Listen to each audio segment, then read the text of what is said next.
Hello বন্ধুরা, সকলে কেমন আছো? আমি তোমাদের কাছে আরেকটি টিপস নিয়ে চলে এসেছি। সেটি শুনলে আশা করি তোমাদের অনেক হেল্পফুল হবে স্কিনের জন্য।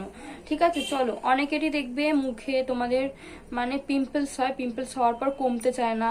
কেউ খোটাখুটি করো বা কেউ কিছু করো, দাগ পড়ে যায় সেটির মধ্যে, তারপর অনেক কমতে চায় না, রক্ত বেরিয়ে যায়, পেকে যায়, খুব বিচ্ছিরি হয়ে যায়।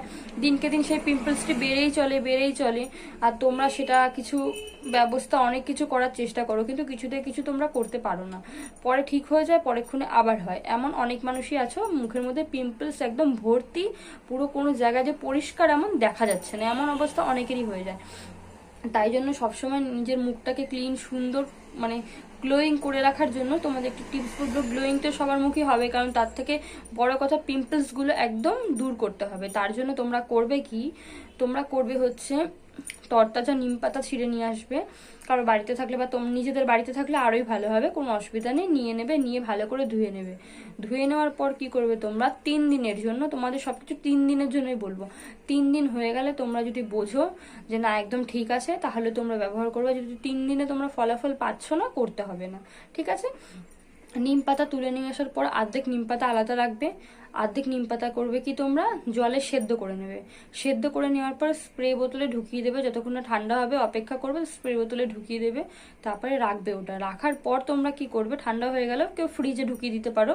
আর ফ্রিজ যদি না থাকে, রেগুলার কিন্তু বানিয়ে ব্যবহার করতে হবে। আর ফ্রিজ থাকলে 3 দিন রেখে দেবে, ফ্রিজে ব্যবহার করতে পারো।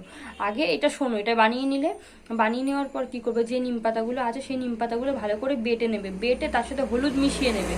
মেশানোর পরে যেই ফেস ওয়াশ দিয়ে মুখ ধোয়ার পরে কি করবে, ওই নিম পাতা জলটা যেটা রাখলে সেটাকে ভালো করে চারিমুখে স্প্রে করে, চারিদিকে স্প্রে করে নেবে।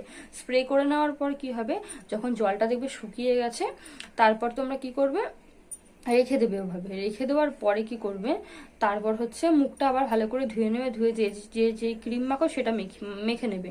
আর যে নিম পাতা পেস্টটি তোমরা করলে, সেটা যে বললাম এক্ষুনি, যে নিম পাতা পেস্ট করে হলুদ দিয়ে মিশিয়ে রাখবে, সেটা তোমরা কি করবে, সেটা হচ্ছে টানা 3 দিন ব্যবহার করবে। তারপর যদি হ্যাঁ ফলাফল দেখছো কমে যাচ্ছে, তখন তোমরা ব্যবহার করবে। যখন কমে যাবে তখন ছেড়ে দেবে। তো কি করবে তোমরা, স্নান করতে যাওয়ার আগে ওই নিম পাতা পেস্টটি যেটা বললাম পুরো ভালো করে মুখে, যেখানে ব্রণ সেখানে দিলে হবে না, পুরো মুখটাতেই দেবে, কোনো ক্ষতি করবে না, ভালো ছাড়া। ঠিক আছে, ভালো ছাড়া কোনো খারাপ করবে না। মুখের মধ্যে চারিদিকে ভালো করে মেখে সুন্দর করে রেখে দেবে 10 মিনিট। 10 মিনিট রাখার পরে যখন মুখটা ধুতে যাবে, স্নান করতে যাবে, তখন হালকা হাতে একটু জল নিয়ে হালকা হালকা করে মাসাজ করে নেবে। কেন ব্রণ তো ওর জোরে মাসাজ করা যাবে না, একদম হালকা হাতে নরম করে হালকা করে মাসাজ করে ধুয়ে নেবে। এই করে তোমরা 3 দিন করো, টানা 3 দিন। তার মধ্যে একদিন পরে একদিন গ্যাপ দিয়ে এরকম করবে না, 3 দিন করো।